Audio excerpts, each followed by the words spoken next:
sunnah ataupun adab sahur dan iftar. Jadi yang pertama sekali sahur. Ramai anak-anak muda bertanya, dia kata, "Ustaz, saya ni puasa tapi tak nak sahur." Kenapa? Malah bangun. Macam-macam alasan lah tak mau sahur. Dekat nak tidur makan. Kita mengatakan tidak. Kerana yang pertama sekali Nabi sebut dalam hadis yang sahih, Nabi kata, "Tasahharu fa inna fis sahuri barakah." Bersahurlah kerana sahur itu berkat. Yang pertama, kita bangun sahur pada waktu mana? Akhir malam.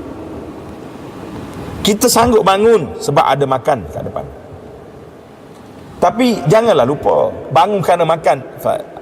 Sepanjang tahun kita tidak mampu untuk mengangkat kepala kita daripada tempat tidur kecuali setelah azan berbunyi. Ataupun bukan sahaja azan bunyi, salat di masjid pun dah sudah. Dia panggil subuh gajah. Ada setengah orang kata bukan gajah lagi ustaz, dia nasa dah lambat sangat bangun.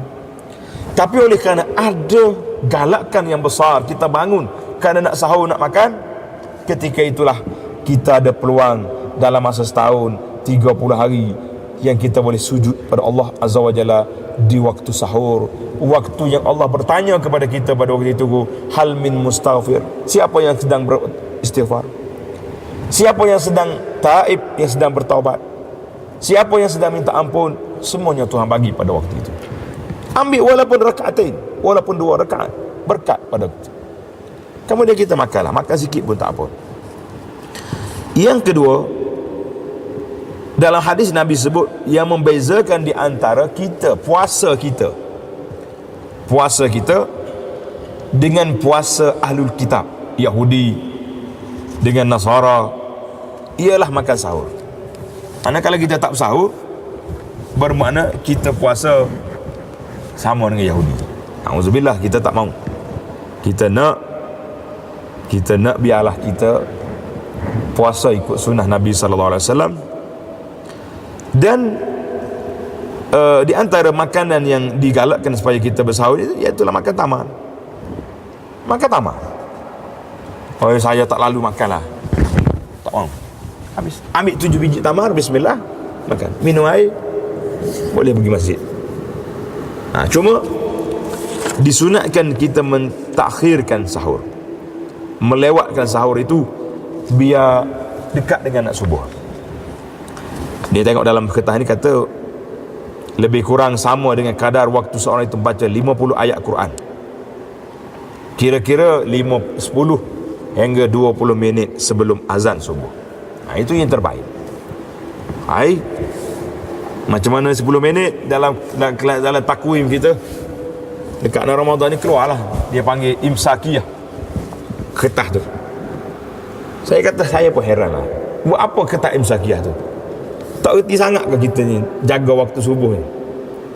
Rupa-rupanya banyakkan di ketah-ketah tu ada iklan tersendiri.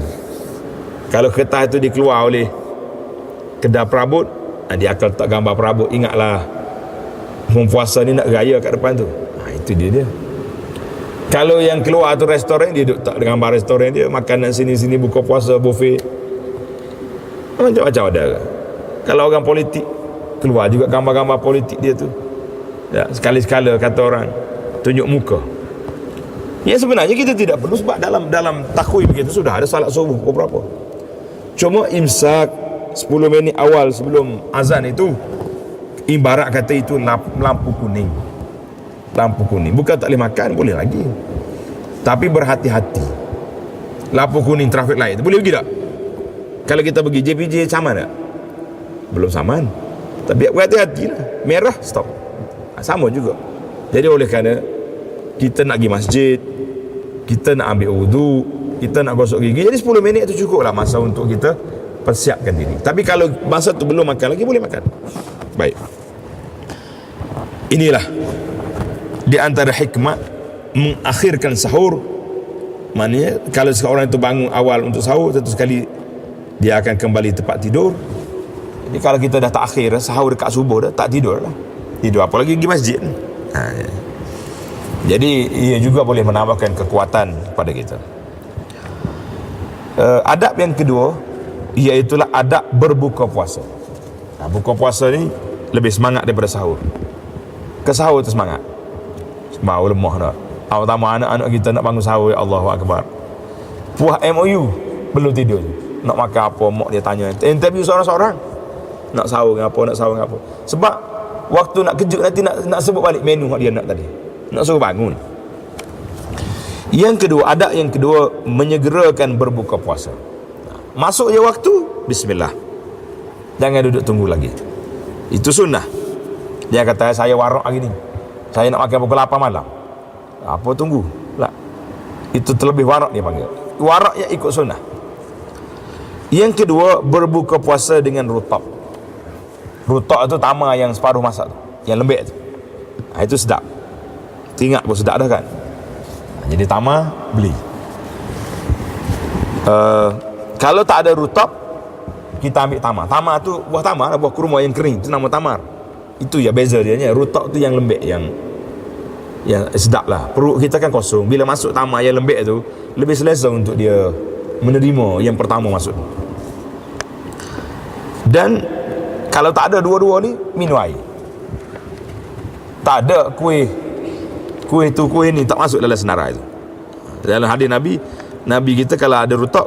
Kalau tak ada rutab, maka tamar. Kalau tak ada tamar, dia minum air. Jadi jangan sekali-kali kita cuai dalam masalah makan tamar dengan rutab. Tengok dalam kertas ni, doktor kata kita sudah kehilangan gula dalam tubuh kita ni banyak. Kalau makan nasi mungkin dia proses 2 jam baru pulih balik. Tapi dengan rutab, dengan tamar, dengan rutab ini, hanya di dalam beberapa saat saja, beberapa minit saja, dia akan sampai kepada keperluan itu, sampai kepada tubuh kita. Yang ketiga, segera solat maghrib. Ini jadi masalah juga. Sebab ada setengah orang ni, terutama muslimat kita lah, kesian dengan dia. Waktu puasa ni dia akan jamak 3 selalu. Dia panggil jamak 3. Dia solat maghrib, sudah solat maghrib, suami duduk tunggu atas kereta dah, nak pergi solat masjid dah, maya isyak. Jadi seolah-olah macam jamak maghrib, isya, tarawih sekali je. Tak. Sebaiknya azan, ambil rutab, tamar, minum air, solat. Lepas solat kita bismillah, kita makan makanan yang kita hidangkan, yang kita sediakan itu. Lambat ustaz, kita makan dulu lah. Makan dulu lambat nak solat maghrib dulu. Tapi sini khilaf. Terutama orang masjid, dia kata payah lah, lepas mayam maghrib mana makan. Dia di atas kita lah, pandai-pandai kita nak buat. Yang keempat, membaca doa. Jadi apabila kita buka puasa, bila sudah buka puasa itu kita baca doa ni. Zahabaz zama'u, cuba kata sekali. Zahabaz zama'u wabtallatil uruqu wa sabatal ajru insyaallah. Tak apa derah ni. Jadi kita kata hilanglah segala kehausan. Mana lepas kita makan bismillah, waktu baru kita baca doa. Ataupun doa Ibnu Umar, bila buka puasa dia baca doa ni, Allahumma inni as'aluka bi rahmatika allati wasi'at kulla syai' an taghfir li. Ada satu lagi doa yang selalu kita baca, yang kita diajar di sekolah kita pun baca, Allahumma laka sumna wa ala rizqika amtarna wa taqabbal minna innaka antas samiul alim. Ini pun boleh kita baca, tidak menjadi masalah. Cuma kata Imam Nawawi, dari segi sandaran sanadnya dhaif. Jadi hadis itu dhaif. Tapi sebagai doa tidak menjadi masalah. Jadi kalau kita buka puasa dekat orang panggil, di rumah orang ke, di masjid ke, jangan terlupa doakan kepada tuan makanan. Kita baca doa, aftara indakumus saimun wa akala ta'amakumul abrar wa sallat alaikumul malaikah. Jadi makanan kamu ni, orang-orang berpuasa sudah makan dekat kamu, orang baik-baik juga makan makanan kamu, malaikat juga berdoa kepada kamu. Baik, seronok tak seronok kita? Kita beri makan orang puasa, orang doa dengan kita. Allahu Akbar. Ni tak dengar apa ni, duk main terima kasih begitu. Kadang-kadang kasih pun tak ada ya. Akan angkat tangan pergi ya. Itu doa kan. Yang kelima, berbuka puasalah secara sederhana. Jangan menjadikan buka puasa tu medan untuk kita melepas geram. Maknanya makan sungguh-sungguh lah sampai waktu solat maghrib tu sandar kat dia tak mampu. Sebab objektif puasa nak mengekang nafsu. Tapi kalau kita buka puasa lebih hak sangat, jadi bulan Ramadan ni bertukar wajah. Daripada bulan mengekang nafsu, jadi bulan menguat nafsu. Itu masalah. Yang keenam, menjamu makanan untuk berbuka bagi orang berpuasa. Ini cantik lah. Kalau boleh, kita buat jamuan saja. Jamu orang buka puasa hari-hari. Dia kata mana boleh hari-hari Ustaz? Masjid kita ni siap dah senarai. Seorang yang sehari boleh.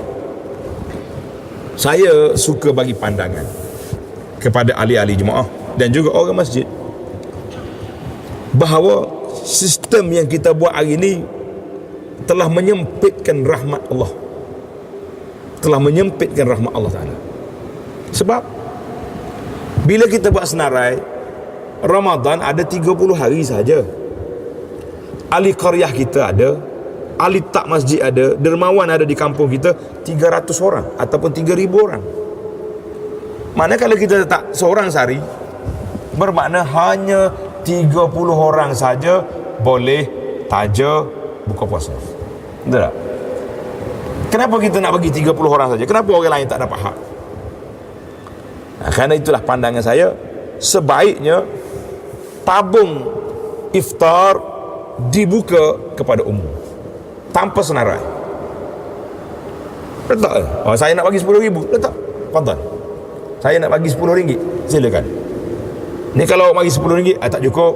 Masjid kita ni masjid besar, orang 1,000 orang buka puasa, perlu 5,000. Awak ada berapa? 500. No lah, kita mengatakan tidak sama sekali. Jadi bila orang masuk dalam satu tabung, tabung itu disatukan di atas nama bajet untuk buka puasa. Nampak? Jadi setiap hari majlis buka puasa ada. Setiap hari kita akan meraih pahala beri makan orang buka puasa. Saya bagi RM30 je. RM1 sehari. Ada share ke tidak? Ada saham ke tidak? Ada saham. Saya bagi RM30,000, RM1,000 sehari.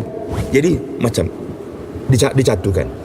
Artinya, yang pertama, setiap hari kita meraih pahala orang buka puasa. Sebab kita ada share, ada saham dalam tabung. Yang kedua, menghilangkan perasaan VIP di dalam jiwa kita. Orang mari tengok siapa jamu hari ni? Semua. Tapi kalau tengok senarai, orang akan pilih, dia ni tahun lepas Masya Allah, sedap. Dia ni ikan singgan, lemah semangat lalu nak pergi. Sebab nama itu telah masuk dalam minda kita. Yang tahun lepas pakcik ni tak jadi lah, cari masjid lain kot hari ni. Sebab kita telah membeza-bezakan taraf kedudukan. Satu kan, semua pahala dapat, darjat, perbezaan darjat terhapus, tak ada lagi kasta-kasta. Yang ketiga, keikhlasan lebih terserlah, sebab kita tidak tahu siapa yang menaja makanan hari ini selain daripada kita mengatakan semua orang yang telah masuk duitnya dalam tabung, mereka bersaham, bersyarikat di dalam iftar pada hari ini. Artinya hari-hari 30 hari kita meraih pahala buka puasa. Saya tak nak satu masjid, 10 masjid. Apa pergi tabur 10 masjid? Bagi bajet 10 masjid. Mana 10 masjid ni orang makan 500, masjid itu 1,000, masjid itu 50 orang. Artinya kita dapat meraih pahala daripada awal Ramadan sampai ke akhir Ramadan. Beribu-ribu orang kita telah menaja makan berbuka puasa. Tapi sukar bagi setengah orang, kerana dia nak eksklusif.